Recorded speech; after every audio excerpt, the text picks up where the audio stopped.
Magluluto ako ng dinengdeng na kalunay sa Ilocano, spinach yan sa English, pero wild spinach yan sa Pilipinas, ay Tagalog. Tapos may sitaw, may kamoting laman. As usual, yan, may sibuyas. Sinahugan ko ng alimagmag na sariwa.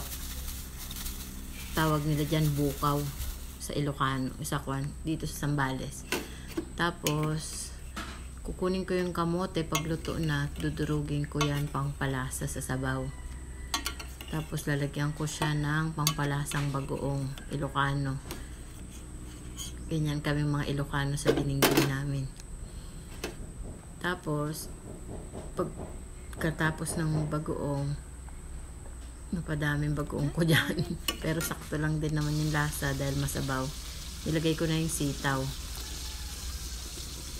Nailagay ko na rin pala dyan yung dinurog kong kamote. Kaya malapot na yung sabaw niya. O, pagluto na yung sitaw, ilalagay mo na yung kalunay. Ang tawag namin dyan, kalunay.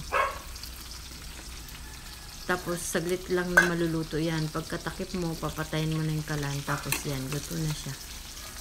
Kainin na. Sarap yan. Very nutritious na dinengdeng. Yan o.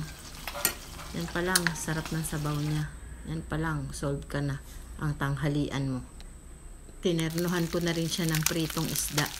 Yan o, 3 isdang malalaki. At saka nag-ihaw ako ng talong. Niglagyan ko ng kamatis, sibuyas, tsaka konting patis. Kaya ready na ang tanghalian namin. Ayan, kainan na.